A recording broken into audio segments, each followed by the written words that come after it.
అందరికీ నమస్కారం అండి. అక్టోబర్ 2, 2024 మహాలయ అమావాస్య రాబోతుంది.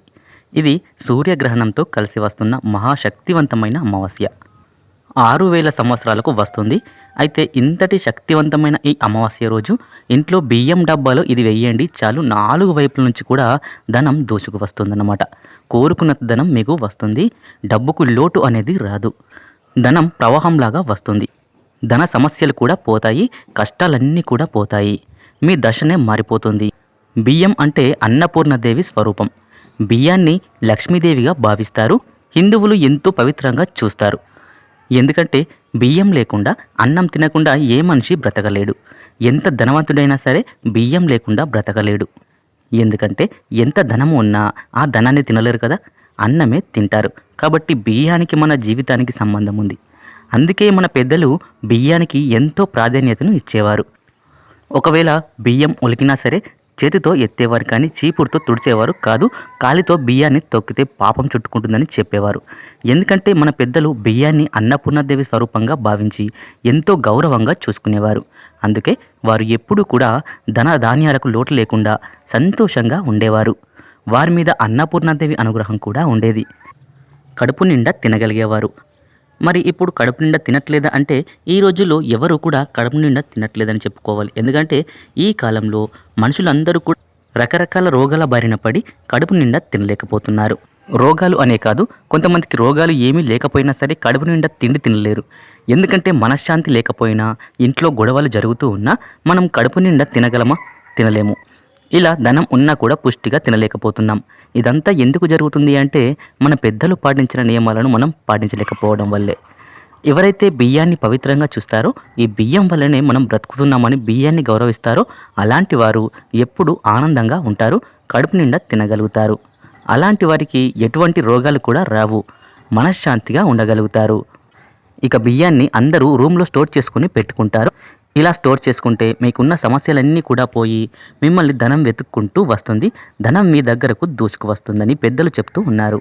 అయితే ఈ ఎంతో శక్తివంతమైన అమావాస్య రోజున బియ్యం డబ్బాలో ఈ ఒక్కటి వేస్తే చాలు, సమస్యలన్నీ కూడా పోతాయి, ధనం మిమ్మల్ని వెతుక్కుంటూ వస్తుంది అని పండితులు చెప్తున్నారు. ఈ పరిహారం చేయడం వల్ల ధనానికి సంబంధించిన సమస్యలన్నీ కూడా తేలిపోయి డబ్బు బాగా వస్తుంది. అమ్మవారు మీ ఇంటికి వచ్చి తిష్ట వేసుకొని కూర్చుంటుంది.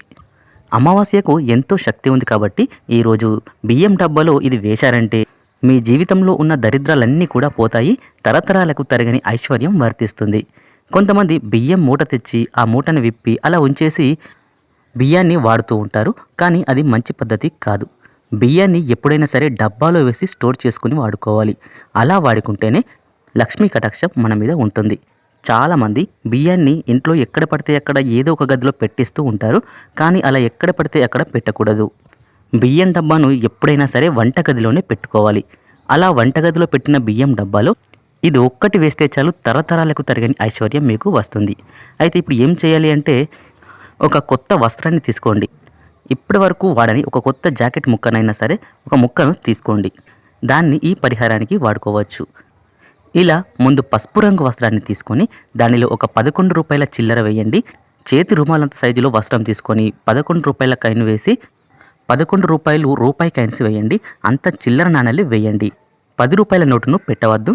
రూపాయి బిల్లలు, 2 రూపాయి బిల్లలు ఇలా అయినా సరే, 5 రూపాయల బిల్లనైనా సరే అంత చిల్లర వేయండి. ఆ తర్వాతే 7 లవంగాలను తీసుకొని అవి కూడా వస్త్రంలో వేయండి. లవంగాలకు చెడును తొలగించే అతీత శక్తులు ఉన్నాయి. మన కష్టాలను తొలగించి మన జీవితాన్ని మార్చేసే శక్తి ఈ లవంగాలకు ఉంటుంది. కాబట్టి 7 లవంగాలను ఈ వస్త్రంలో వేయండి. అలాగే వెల్లుల్లి రెబ్బలు ఉంటాయి కదా, ఆ వెల్లుల్లి రెబ్బలను కూడా ఒక 5 తీసుకొని తొక్క తీయని వెల్లుల్లి రెబ్బలు వేయండి. ఇలా 5 వెల్లుల్లి రెబ్బలు, లవంగాలు వస్త్రంలో వేసి ఆ వస్త్రాన్ని చిన్న మూటలాగా కట్టండి. తర్వాత ఈ మూటను మీ చేతిలో పట్టుకొని లక్ష్మీదేవి ఫోటో ముందు నిలబడి మీ సంకల్పాన్ని చెప్పుకోండి. అమ్మ లక్ష్మీదేవి, మా ఇంట్లో ఉన్నటువంటి దరిద్రం అంతా కూడా పోవాలి. ధన సమస్యలు, ఆరోగ్య సమస్యలు, అప్పుల బాధలు అన్నీ పోవాలి. ధనం కలిసి రావడం కోసం ఈ పరిహారం చేస్తున్నాము. నువ్వే ఈ పరిహారం భరించేలాగా చూడు తల్లి అని మనస్ఫూర్తిగా ఆ అమ్మవారికి మీ సంకల్పాన్ని అనేది విడమిర్చి చెప్పండి. అలా మీ కోరికను చెప్పుకున్న తర్వాత ఈ మూటను తీసుకొని వెళ్ళి డబ్బాలో వేయండి.